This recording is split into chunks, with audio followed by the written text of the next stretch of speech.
Bonjour et bienvenue à Chic You, the French Fashion Fair.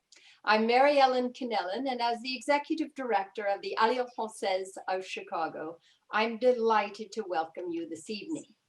Now tonight, the French Fashion Fair goes a little Italian, so be ready to be jeweled by Patrizia di Carobio and Grazia D'Annunzio.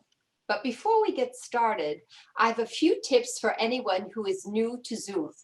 You've been muted and will remain muted to avoid any sound interference until throughout the talk. But we encourage you to talk to us using the chat line function. Now to find it, all you have to do is go to the bottom of your screen and with your cursor, and a little ribbon will pop up, and you'll see the icon for chat right in the center. Click on that, and to get started, why don't you tell us where you're listening from? Now, we also encourage you to type in your questions in the chat line at any time, and our guests have graciously agreed to answer questions at the end of the talk. Our series wouldn't have been possible without the generous support of the Jean Bodfish Brown Memorial Fund, as well as our other sponsors, the School of the Art Institute and its Fashion Resource Center. We also received a grant from the City of Chicago's Department of Cultural Affairs and Special Events.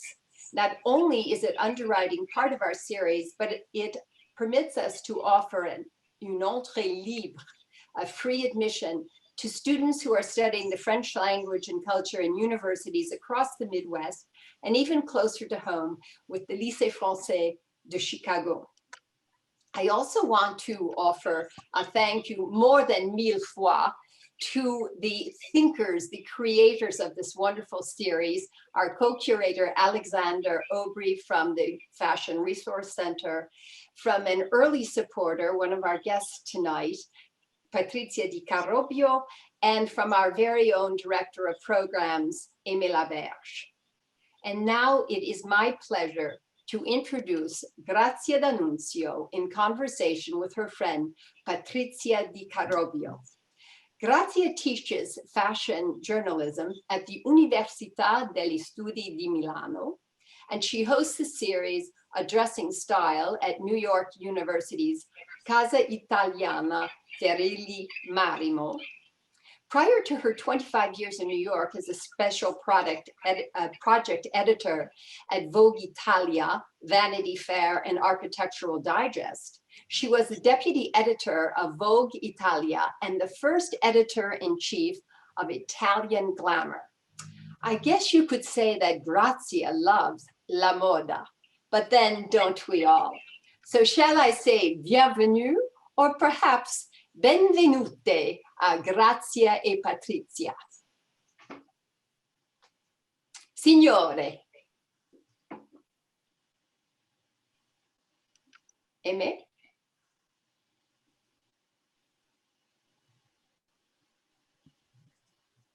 Grazia, you're muted. Please unmute yourself. Thank you.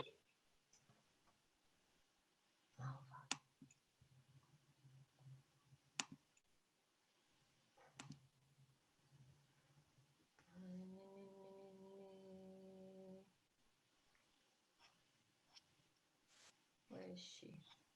Non ti senti, Grazia. We can't hear you. Okay, sorry. You know what?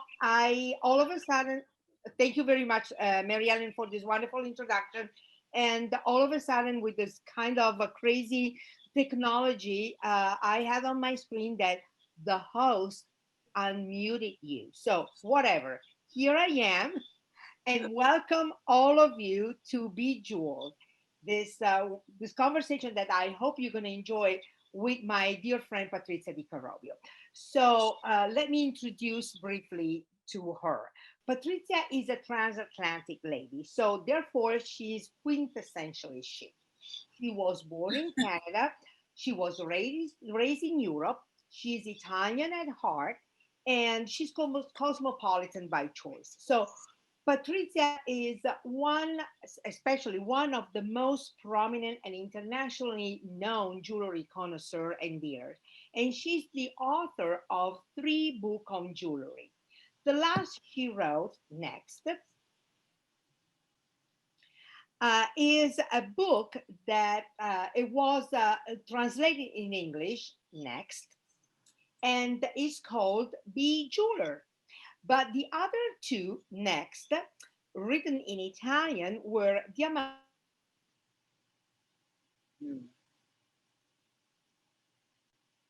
I'm telling you this is because it's thanks to the conoscere I gioielli, knowing the jewelry, that I eventually met Patrizia. The book was given to me as a present from my brother, because I am a jewelry fan, not a jewelry connoisseur, but a jewelry fan. So my brother gave me a while ago this wonderful book. I read it with great pleasure during my holidays in Italy. And when I came back in New York, I said to myself, I really need to meet this wonderful lady. So I approached the what I found out was our common friend, Professor Stefano Albertini, who was the director of the Casa Italiana Zerilli Marimo, where I have this little program that Mary Ellen mentioned before. And I said to him, you know what, Stefano, I really, really would like to meet this lady. And he looked at me and said, are you really sure? Because she really would like to meet you. So meanwhile, Patrizia approached Stefano because she wanted to me eventually having an interview or a conversation with her on this book. So to make a long story short, we met through one of her books that she wrote, and we became friends. So Patrizia, can you tell us about, since you were one of the first women auctioneer at Christie. Can you tell us a little bit of your experience at that auction house? So now can you hear me or no? Yes, I can hear you very well. Okay, perfect.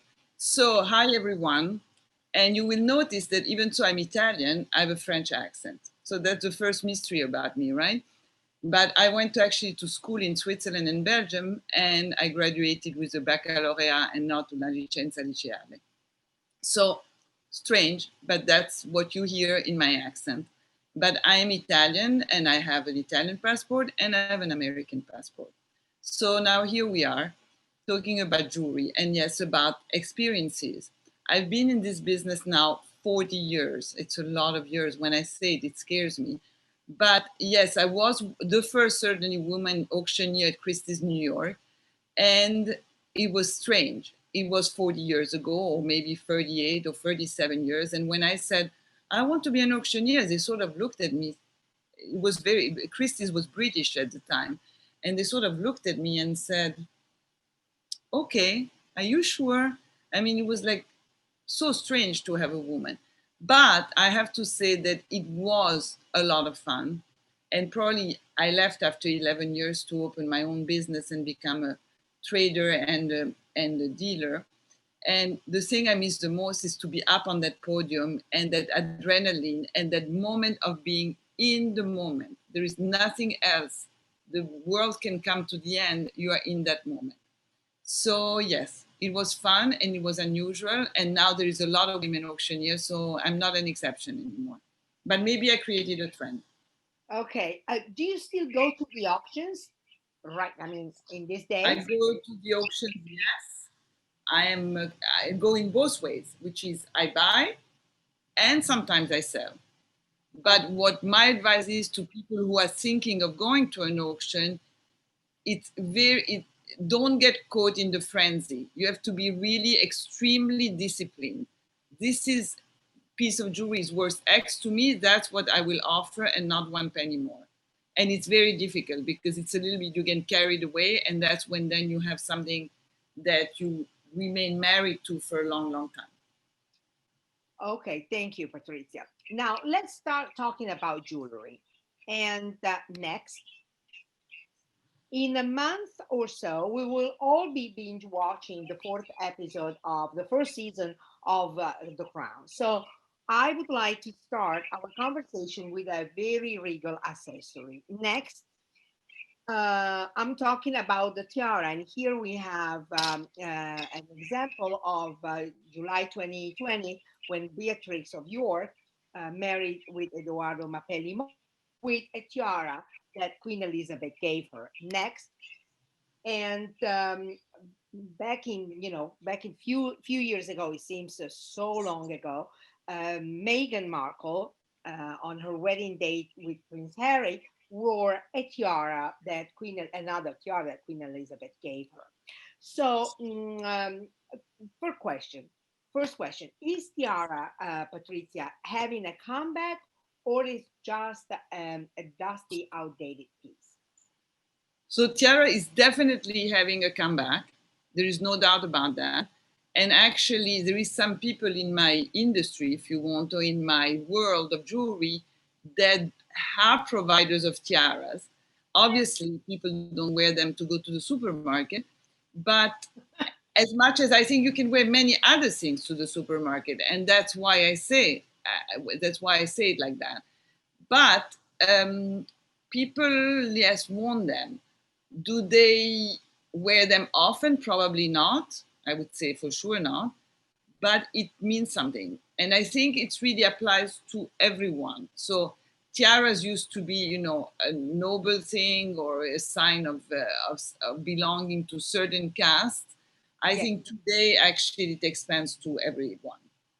Okay, so even but I do like jewelry in the hair, in the hair. I think it's very pretty. I'm sorry I don't have anything today, but I am in LA, and so I wasn't prepared dress code wise. Okay, so that's a very good advice. Even for people that they are a fan of the Barbie doll, they can all wear tiaras. And now next, I really like Lupita Nyong'o. Is a wonderful Oscar winner. Is a wonderful human being. Is a wonderful actress.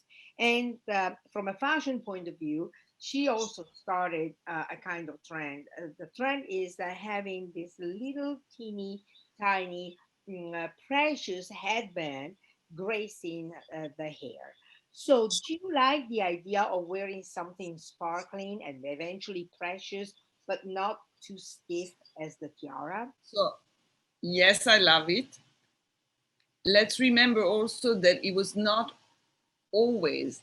I mean, the tiaras we saw are really important, but there was during the 20s also something else which was called the bandeau that you would wear on your forehead. Yes. And that was already less invasive, you want, or less important or less regal. But what she wears, I think it's beautiful. And again, bringing everything back to reality. This one is real and made with precious stones, but jeweled in your hair that is costume jewelry and would give you probably the same pleasure or a different pleasure. All right. Great to know that. Now, this is time for the ring. Next.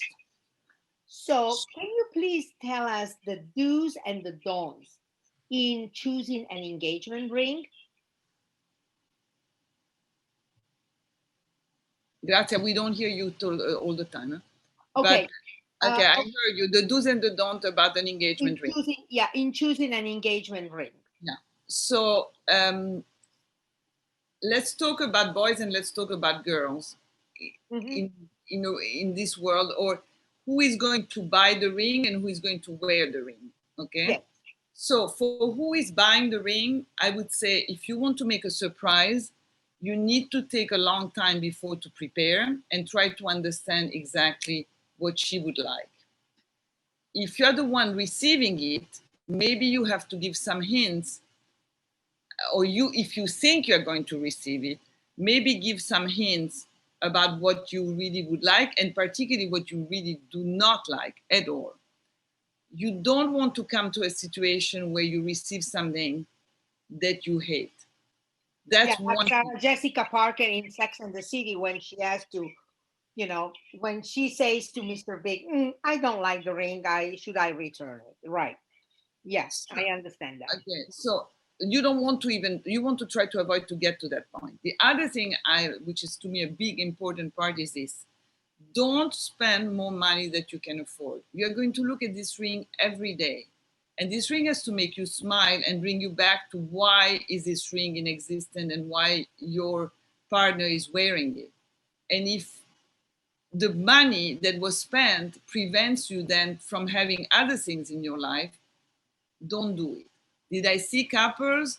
Did I have people in my office saying, oh, but she wants a 3 carats, she wants this color, she wants this clarity, and this is my budget. And I said, but you know, the budget doesn't work with what she would like. So probably you should have a conversation with her. And it happened once in particular when I said to the guy, you know, I really am sorry, but I cannot help you because if I give you something else that she's not going to want it, and if I make you spend double the money that you want to spend, I don't think it's a good idea. Long and the short, he went and bought the ring somewhere else, and 6 months later, the engagement was broken. So please respect again your finances too. It's important, it's fundamental. Okay. And who is receiving the ring should also be aware of that and not go overboard because it's the ring of a century. You can always buy another ring 10 years later with another significance or similar. The wedding band. I don't hear you, Grazia. Patrizia, can you hear me? Can you hear me, Patrizia? The wedding band. No, I don't hear you. Uh-oh. Yes, now I hear you. Yes, the wedding band has wedding. Okay. Can you hear me? No. Yeah, the wedding band. Okay, so let me talk about wedding band. Okay, the wedding band has to be in gold, platinum, or you know, white gold, red gold. What is the not even the trend, but what you suggest is the best for a wedding band?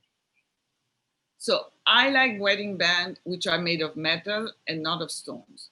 I know it's not the trend right now, and even one of my daughters actually has a little diamond wedding band. The other one has a gold wedding band. But my advice is, platinum or gold, I'm okay with both. Actually, I was married twice, and I had a gold wedding band the first time and a platinum wedding band the second time. Mm-hmm. I think if you're going to wear it on the same finger as your engagement ring, it should be the same color as the metal of your engagement ring. For who is going to wear the ring, I think it should be really thin, because I think being very thin, it's very comfortable, and it's not as intrude in your finger and in your day-to-day life. If you want a diamond wedding band, maybe the consideration would be to wear the engagement ring on one hand and the diamond wedding band in the other, which would mean moving the engagement ring to the other hand, to the right hand. Voila. Okay. So next, please. Next again. So we have here a picture of Lizzo on the last cover of American Vogue, and you can, if you don't see it, but you can, you know, you can always get the magazine. She is wearing, you know, rings all on her fingers. So Patrizia, many stack rings or one ring only? What is the let's say, not the trend, but the etiquette, or what you like? Okay, so I don't think there is etiquette, but I can tell you what I like. And what I can tell you I like is, I don't like too many rings, but I don't mind two small rings on the same finger. That I don't mind. But to tell me that you have rings all over your fingers, I particularly and personally do not like. I don't like rings on the first 3 fingers of the hand. I like them on the medium or on the pinky. But that's my opinion. Actually, at this point of my life, I wear mostly pinky rings. I don't even wear rings on the on the medium finger. But it's a question of taste. And again, it's very difficult. I think everything goes. We are really in a world of everything goes. If you say to me, is it very chic or elegant? Probably my opinion is no, but it's my opinion, and it doesn't make, it's not the rule. It's just what I think. Okay, thanks. Now let's investigate the earrings. So next, please, we have a carousel of style. Frida Kahlo with her ethnic earrings. Next, Beyonce with big, bold gold and diamond rings, and the Duchess of Cambridge with a very simple pearl ring. Next, Jennifer Hudson with an amazing Henry Winston diamond chandelier. Next, Gong Li with a Piaget stones, and Julian Moore with a big emerald earrings. So, what kind of earrings can you wear with a mask right now, Patrizia? Okay, so I would say you need to wear earrings which are extremely well attached to your ear. That's the first step, okay? Mm-hmm. Because by putting the mask on and off all the time, the biggest risk is that the earring sort of falls off and you lose it. So my first advice is, and also with the mask, I think you can carry a bigger earring because a lot of disappears. So it's like that becomes your fun or your play or your game, right? Mm-hmm. So um, masks have definitely changed right now for at least a little while because hopefully we'll get out of them. A little bit the view of how to carry jewelry and what jewelry is easier or not to wear. The earring, I would just say, please be careful and make sure that they are very well attached to your ear before you put them on or before you start going out and wearing a mask and taking the mask on and off and all of that. Okay. It used to be, remember when we used to take earrings off because of the phone? We Yes. used to hold the phone and then you had to take the earring Yeah. off because it was hurting. So now we have to be careful of, and we used to put them down and then everyone would find one earring and the other one would be missing. So now it's more about the mask. So just be careful, but still wear them because they are fun. And then people notice them more even with the mask on. Okay, thank you. Next. Now, these two ladies, the one on the left was my big boss, the late Franca Sozzani, who was the editor-in-chief of Italian Vogue. And she was a very well-known, at least in Europe, vintage earring collector. The one on the right is her beloved sister, Carla, who is the woman behind the specialty store Dieci Corso Como, in Milan, in Seoul, in London, in Tokyo, and sadly they recently closed. And Carla is also very well known to wear earrings made by artists. The one that she's wearing in this picture is from Chris Froose, is by Chris Froose. So my question is, could the earrings designed by artists like Calder, Picasso, Chris Froose, and many more could represent a good investment, Patrizia? So I never talk about investment in jewelry. I think jewelry is a source of great pleasure. Mm-hmm. And it's a way to put some money away. If you have many, many different assets, you can say, okay, one category should be also jewelry. But I don't believe that it's not a transparent market, so it's a little complicated. Like the art market, it's a complicated market because there is so many steps and so many different people, and depending where you buy, how you buy. But Yes. what I can say to you, there has been a resurgence of artist jewelry. Calder is certainly a good example, probably the best example. And I've seen it definitely call for higher prices than it would have been 20 years ago. Let's put it this way. Okay, thank you. Next. Now we have now we have a wonderful, paper jewelry by Angela Simone, which I think you like very much because you're wearing not the same, but some of. I'm wearing also. We don't yes. hear you, Grazia. Yes. We Can don't you hear hear me? you. Patrizia, Yeah. can you hear me? Yes. No. No. Can you hear me, Patrizia? Yeah. Now, yes. Yes. I think Yeah. that you really like Angela Simone because you're wearing her creation, paper creation, all the time. And also, I think what I really found fascinating is the fact that you really love earrings. Precious, not precious, simple, elaborate, vintage, whatever. And you often give them as a gift to your friends. I mean, was one of the Mm-hmm. recipients. So why? Why? Why Because I find. why the earrings and not a ring?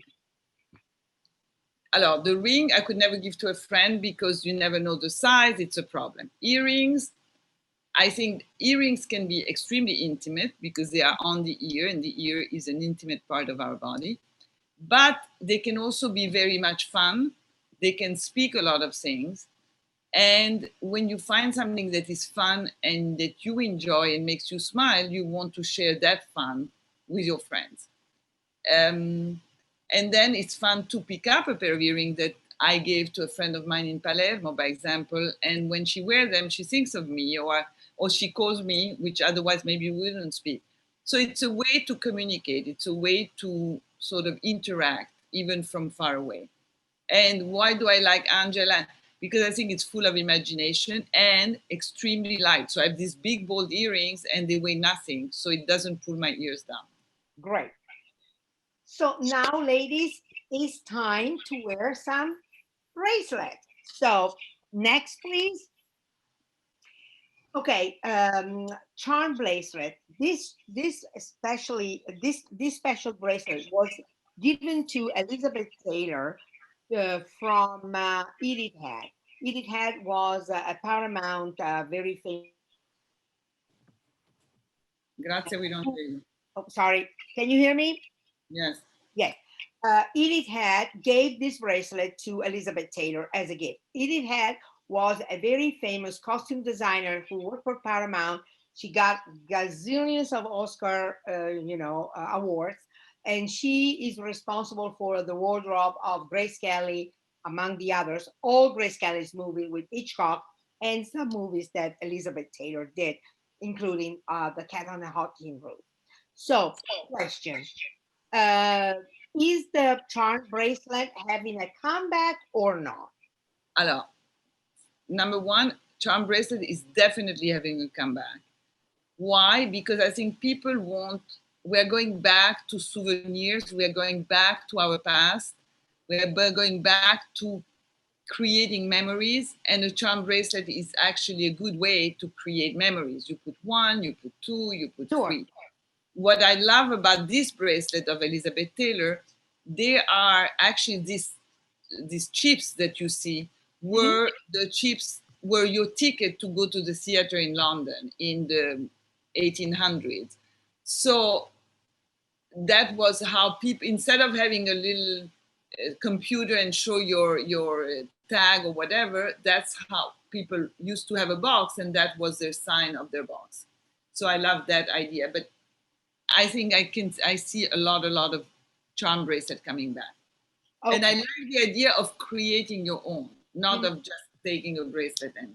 Yes, absolutely. I totally agree with you. Next, please. Now, no, next. No, the previous one. Previous. Okay, this one. Okay, I would like to talk right now with you about the genius of Verdura. Do you think that is better a vintage Fulco di Verdura that like the cuff that Diana Vreeland is wearing in this picture, or next the Verdura that Sofia Coppola is wearing to this, whatever, big Party. event, big party. So first of all, please notice the little picture on the right side of Fulco. Mm-hmm. Fulco used to be, Mm. Fulco used to be a Sicilian prince who actually basically moved out of Sicily very quickly, even so he really loved Sicily. He was an artist. He was not only a jeweler, but he was an artist. He used to draw very well and had a big follow-up and actually made his fortune and his big success in the United States. He Yes. worked in Paris for Coco Chanel, but was known but not so known, even so the cuffs and the original ones were designed for Chanel originally. But he made his big fortune because he sort of hang around all the big names and the big fortunes of this country when he was alive. Yes. And he was very charming and very, very cultured and very appreciated. I mean, he was also a friend of Gianni Agnelli and other European people, but he definitely was a bigger success in this country. Do I like better the old or the new?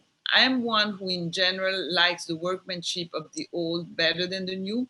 With Verduras, there is something interesting, which is sometimes the workmanship of today is better than the workmanship of the time of Fulco. But there is a charm to the time of Fulco that is missing because this is more of a cookie cutter. Yes. Okay, next, please. Now we have a little carousel of photographs of ladies, Millicent Rogers, and next Adrienne Ames, and next wearing a lot of bracelets. So wearing more than one bracelet is considered tacky or not, Patrizia? So I love it. And I think it's fun, and I do that. The picture we saw before of the 1920s with that lady with like 5 or 6 bracelets. Yes, today it would be a little difficult to do it. Yes. Because we don't have some, but actually it's fun. And I really like the idea of wearing more than one. I also like the idea to wear a pair of bracelets, one on each hand. I really like that. And I also like the idea of wearing a pair of bracelets both on one arm. You know, Hello? old one. Even the Verdura cuffs, you could, yeah, can you? Yes. Even the Verdura cuffs, you could imagine wearing them together or separately. Okay. But I like boldness, and I like the idea of wearing more than one. Thank you. And now it's time for the necklaces. Next, please. So Wally Simpson. Wally Simpson was an amazing jewelry collector. Here is picture with a great Cartier, bid. Do you recall the auction of her pieces, Patrizia? Yeah, so I was very young still in the business when it happened, but I remember, and it was in Sotheby's Geneva, and I was at the time too junior to go to the European sales. But I do remember stories about it, stories about the line in front of Sotheby's to go see the jewelry of Wally Simpson. It was one of the first time that really the fact that it belonged to someone important became an attraction. And so Sotheby's became for a little while a museum more than just a place to buy. And obviously then everyone I mean, not everyone, but a lot of people wanted a piece of a royalty or a semi-royalty. The other thing I want to point out about this necklace is it's made of amethyst, turquoise, and a few diamonds and yellow gold. So if you look, the piece is extraordinary and I think beautiful, but the stones in it are actually very, I don't want to say cheap, but not expensive stones compared to diamonds, emeralds, sapphires, or anything else. Sure. And it still creates an incredible piece of jewelry. Voila. Okay. Now, next, please. We have Rihanna with this wonderful show part. And then we have Charlize Theron wearing a long sautoir by Harry. No. Grazia. This is not Charlize Theron. This is Tallulah Bankhead. No, I'm sorry. Oh, I'm sorry. Sorry. Because yes. So sorry. Is Tallulah wearing an unknown piece of jewelry? Next. Sorry. Next. Now we have Charlize Theron wearing a sautoir by Harry Winston. And next, And then we have Reese Witherspoon, Cameron Diaz wearing a Van Cleef. Now, my question is, long necklaces, soutoir, are back in fashion, or also thinking of this, is better to have a great big piece of a necklace that is short around your neck. Okay, so actually, right now, I think long necklaces are very much in fashion, extremely in fashion. But as I've said before, I've been in this business 40 years and I've seen fashion for everything come and go, from the cut of diamonds to the length of necklaces to the boldness of rings. It keeps coming and going. Definitely, right now, long is in. And maybe it's also because it's less, it looks a little more relaxed and a little more casual, even so it can be important. And so it's easier to wear in the lifestyle we live today. Okay, good to know. So now, next, please. We have to talk to a long time forgotten ornaments, the pins. We have different pictures. This is our beloved Diana Vreeland next, and this is Saint Laurent News, Lulu de la Falaise next, Caroline of Monaco. You can see how they put pins on the turbans or on a little black dress. Next, then our beloved Queen Elizabeth, who is a great fan of pins. And so, do you like pins? Patrizia, is pin having a comeback or not? Alors, I've been saying that pins have a comeback for the last 10 years. Oh. I keep saying that. I think it's actually, I love pins. And I think you can wear more than one. You can wear you can wear them on both sides. You can wear them on a belt. You can wear them on the side of a sweater or of a cuff. You can play with them. And they're really playful and they allow you to do that. They can also be they can be objects, which a bracelet or some other piece of jewelry is a little more complicated, You cannot have as a bracelet a little bench with two hearts, right? But you could have it as a pin. So, yeah, I know someone says, what about those hats? I agree with you. That's why we love this picture, because it's a whole poem all together. The pin, the picture, the pearls, which we will talk about later. Next, please.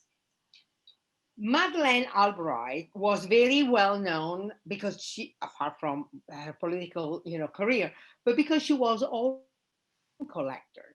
A book was written about her collection, and an exhibition was put together about her pins. And we pick, actually, Patrizia and me, we pick this particular picture because the snake pin also had a very specific meaning in Madeleine Albright, kind of a diplomatic dialogue.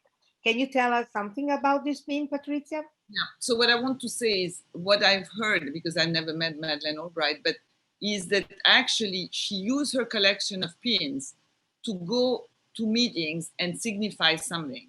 So when she had the first meeting during the first Gulf War, she was criticized and was called by the Iraqi a snake. So when she went to another meeting with the Iraqis, she wore this pin, saying, okay, I know what you call me, and now let's talk business. It's like, okay, can we get over the snake? You think I'm a snake? Who cares? I want business. And that was the sign. Now, the other thing interesting about Madeleine Albright collection, she had pins which were precious and she had pins which were costume. But it doesn't matter. She liked to, and the book is called Read My Pins, and someone who is making a comment, which I think is cute. Thank you. Okay. So next, let's briefly talk about Jar. Jar is an artist. Jar is not a jewelry designer. It's a little bit more than that. He is Okay, I'm going to pick up here because Grazia died.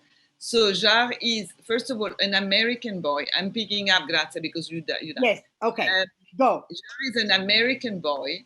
He's a Bronx boy who actually made his success in France or in Paris. He has a little tiny store. He's a jeweler to the very few and that he chooses as clients. So it's more he chooses a client than the client. He has to allow you in his inner sanctum, and he has created a very good business out of that. Now, this story of this pin in particular is actually, for me, very close to my heart because it reminds me of many, many years ago. It was 1981 or 82, and Edmund Safra, who is now passed away for many years too, had bought this stone at the auction just because he saw it in the catalog. As you can even see from the photo, the stone was a very pretty shape, but a stone which was off color. Talking about wives who don't like what the husband gives them. So Mrs. Safra, Lily Safra, came to my boss, the head of the jewelry department at the time, François Curiel, and said, François, I hate this stone that Edmond bought. What am I going to do with it? Now, she had 2 million other stones, so that was not the concern. And he said, oh, maybe you should. It was 1981, 82. So Jar was starting. He was not yet at the where he is today. And he said, maybe you should go see this guy, this Joël Rosenthal in Paris. Maybe he can make something and then you will enjoy wearing the pin. So she did go, and this is what he produced. And then she became a big client of his. And the reason I'm using all the names is because then some of her jewelry was sold for charity, and everyone knows that this comes from the Lily Safra collection. Okay, I think that we are running out of time. So Gabby, I really would like you to jump to picture number 39. 39. Great. And I would like briefly to talk to ask Patrizia a couple of questions about pearl. We have a little, selection of different pearls. Next, this is Coco Chanel, and you realize who are these ladies here. Next, again, Sarah Jessica with black pearls. Black pearls. So, couple of questions to you. Natural. No, we don't hear you. Natural. Grazia, we don't hear you. Okay. Hello. Okay, let me talk about pearls. Yeah. Natural pearl or culture? No. Can you hear me? Can you hear me? Will you come in and out? Okay. In and out. Anyway, let's talk about pearls. The necklace Sarah Jessica Parker is wearing, even so I don't know for a fact, but looks to me like natural pearls. And not only natural pearls, but also pearls that are the original color like this, which is really unusual and difficult to come about and put together. To say about pearls. First of all, there is no doubt pearls brighten your face and they make a very happy face. You could say Queen Elizabeth, even at her age, with the pearls, she looks bright. She looks, it makes you translucent. Come si dice? Brillante, shiny. Okay? Now let me say one more thing about pearls. Pearls can be simulated, they can be cultured, and they can be natural. So simulated, I think everyone knows. Cultured means that there was a bead inserted in the oyster, and then the oyster creates a nacre around the pearl. And natural means that it was a natural element that went into the oyster, and then the oyster started creating, but it was not a man provoked event.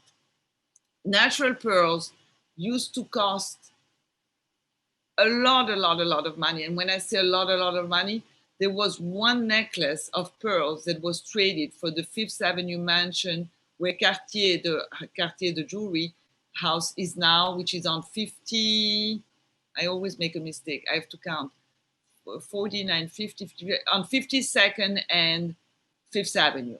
Mm-hmm. And some money was given also. So the trade was the pearl and some money for the Cartier mentioned. Obviously, then once sculptured pearls came in, the value changed. And now there is a big difference in value, but not to the point before. This explains why there is a tale that today doesn't apply, that you should never leave the pearls out of sight if you have them strung. People had to send someone to sit with the stringer until the pearl was strung. Okay. Now, Gabby, please, can you Next, Gabby. do the picture 45, sorry, 45. Okay, some TV serials, I'm thinking of Downton Abbey. We don't have time to discuss that. I'm thinking of Ratched, but some TV serials made certain kind of jewelry very popular in today's fashion. So here are a couple of pictures, this one and next, please, of Chic Creek. So Patrizia, what do you think about this kind of, big, bold piece of jewelry that our Moira Rose always likes to wear? So what do I think of the pieces? Well, they are I find them too gaudy and I find them overwhelming. Mm-hmm. What I find interesting is to notice that there is also a comeback in all these movies and series of women wearing jewelry. You see more and more.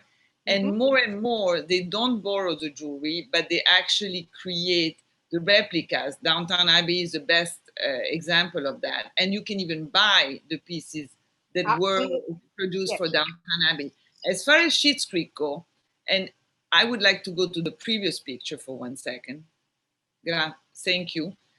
So this is my question, and I don't have the answer. We know the story about Schitt's Creek, and we know that from being extremely wealthy, suddenly they don't have anything. So the jewelry she's wearing in this picture, particularly the necklace and the bracelet, are they real? And that was one of the things she could take with her when she escaped and they had to basically take their car and go to Schitt's Creek and live there? Or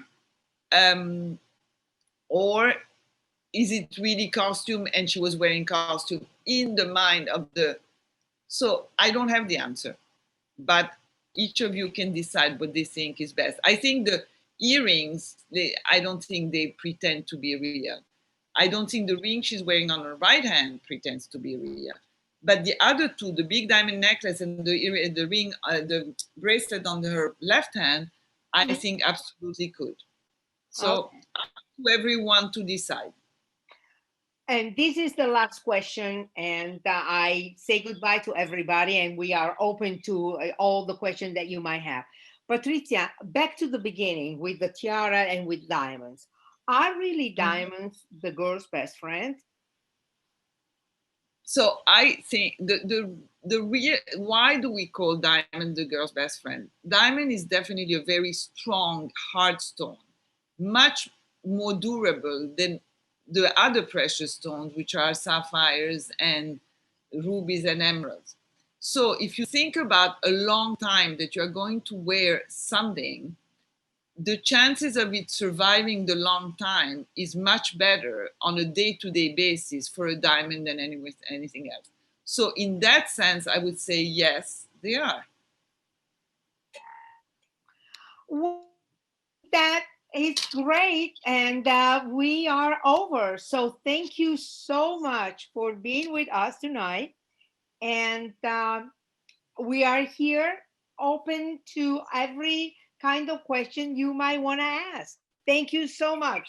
Thank you, Patrizia. Thank you. Thank you.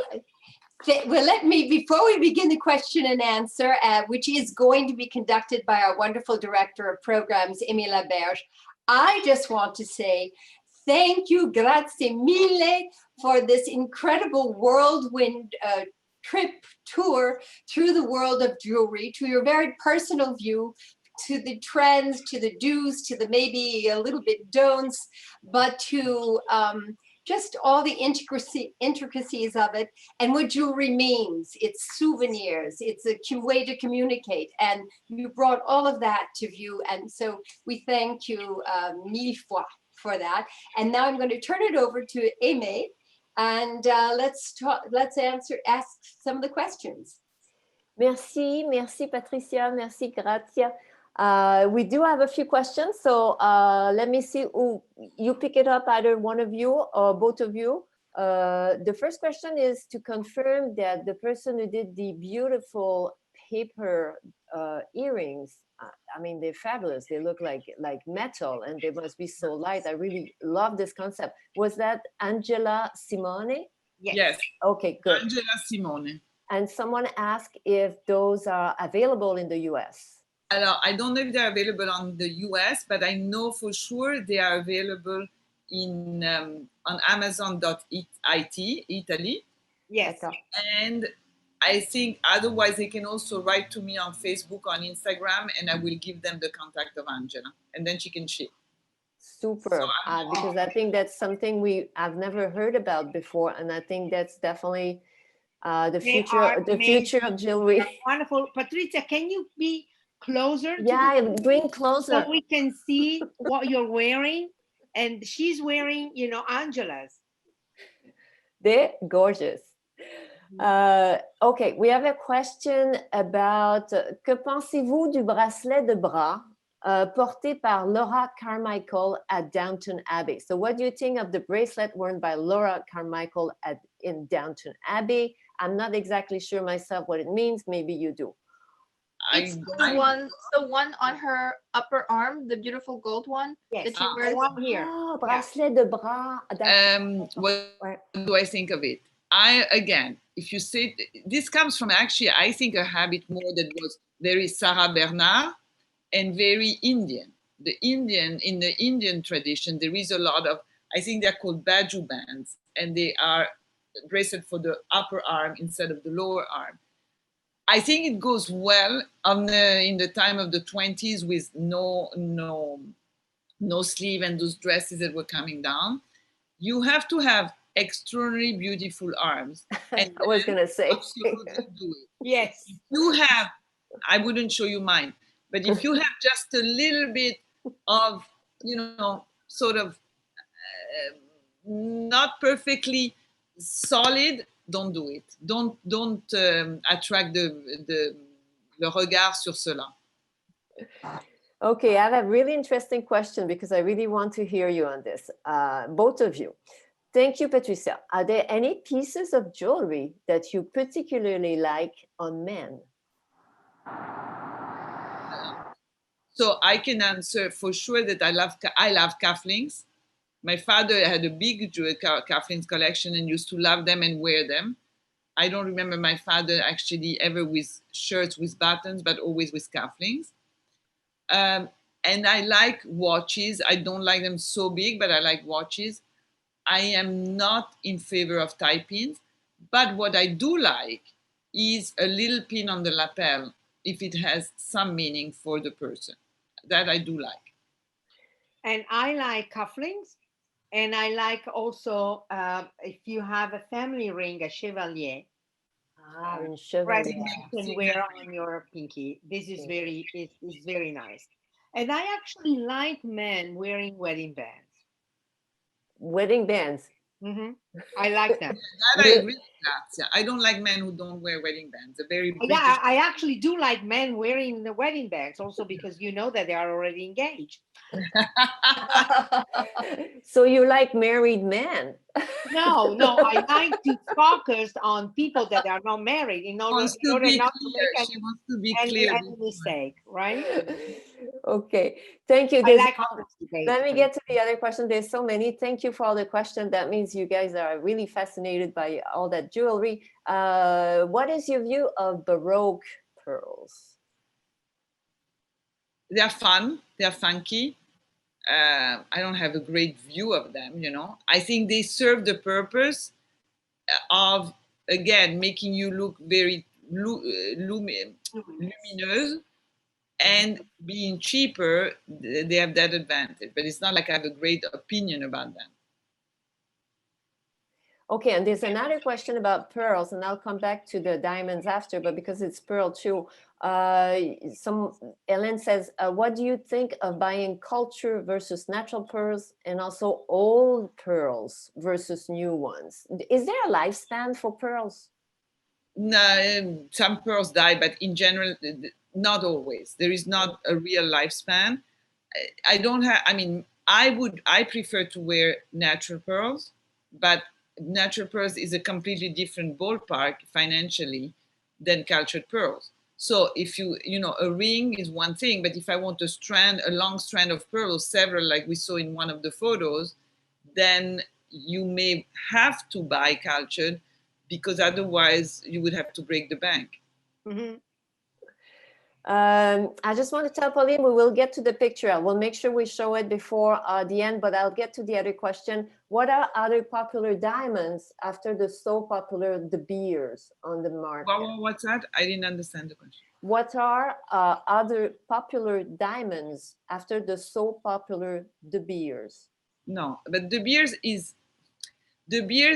used to be a mining company. They're also a brand, but it's not like the De Beers diamond is not, I mean, there is a cut, which is the De Beers cut, but there is many other cuts. So I think there's a confusion there.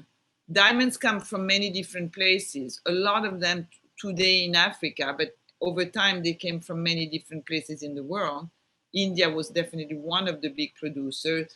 Canada is actually another one producing more pink diamonds, etc., etc. But I wouldn't attach De Beers to De Beers was really a mining company, and they sell mostly rough.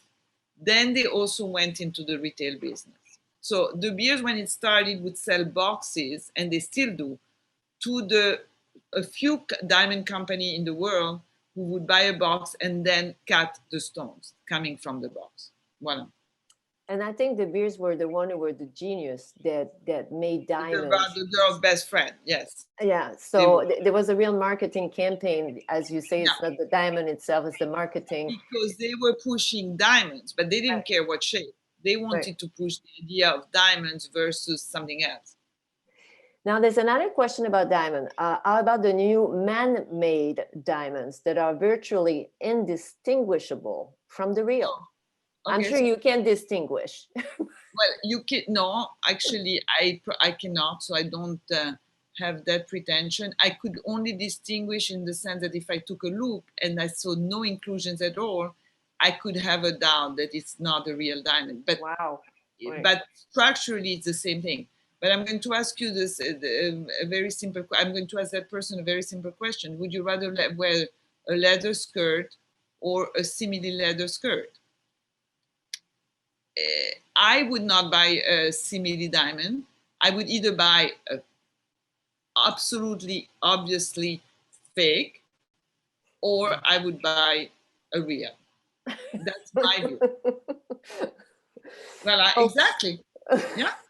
So that's from a second-hand shop, and it was not very expensive. It's like the diamond. And it looks cool, you know. It's good. It looks good on a good jacket. Yeah. Okay, so I had some questions that were not there from my younger team, and they were asking. Let me get back to it. They were asking me, "What's your opinion of the unconventional jewelry trending? For example, rosaries or piercing, body jewelry piercing. What do you think about that?" I hate it. Okay. And I'm not opinionated, but I hate it.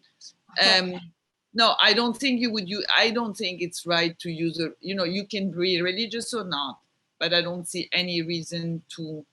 There is no reason really to flaunt someone else's religion or disrespect. However, let's talk about piercing for just 1 second. I was born in Canada, and I was born 65 years ago. And my mother, who is Sicilian, when I was born, said to the surgeon, "Can you pierce my daughter's ear?" Because in Sicily, still today, they pierce the girl's ears right away. And the surgeon, the doctor looked at her and said, "Madam, we don't do that here." And she was sort of taken aback. And then I pierced my ears when I was 12 or 13.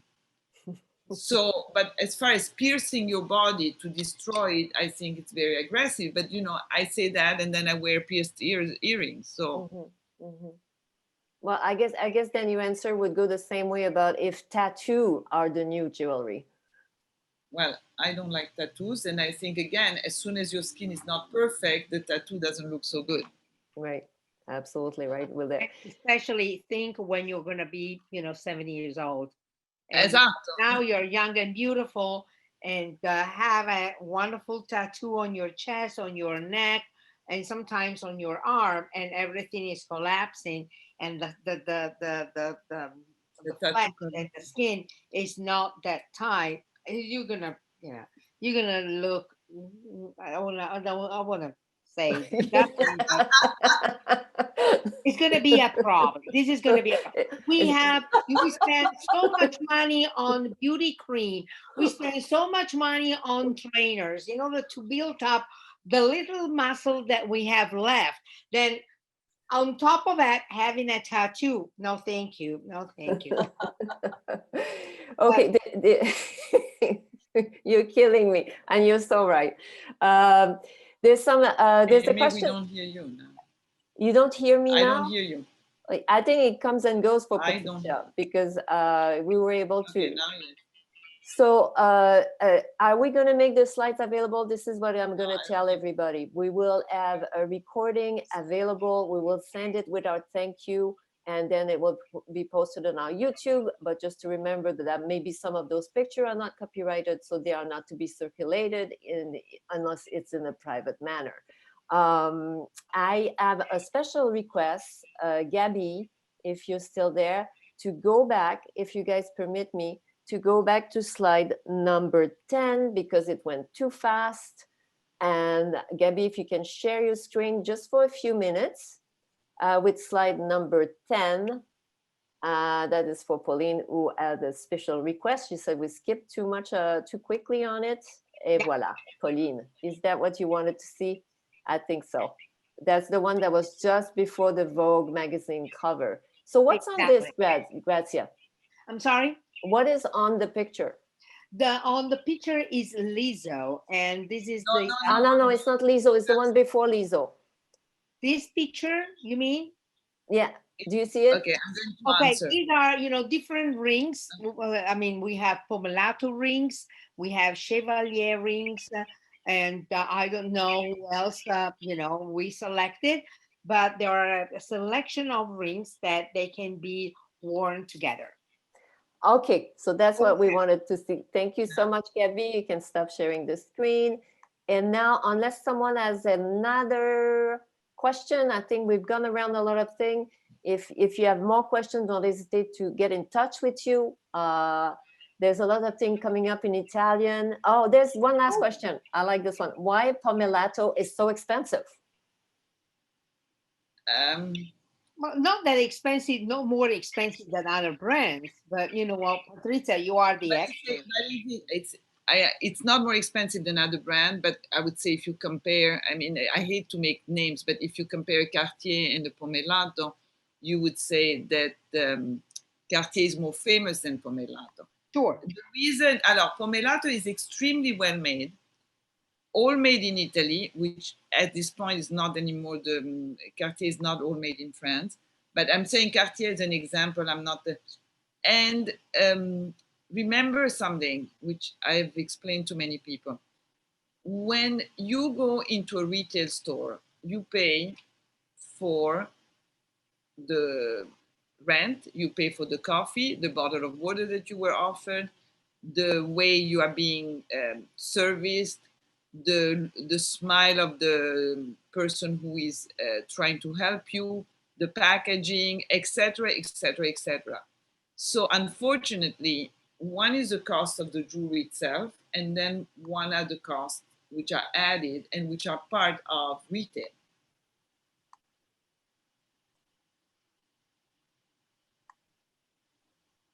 Aimé? J'entends plus rien. Est-ce que vous m'entendez? Yes. Well, Yes, okay, we do. D'accord. Okay. Okay, je m'excuse. So thank you, everybody. You can unmute yourself if you want to say a big round of applause so we can hear you really loud. Please, we can make a lot of noise now.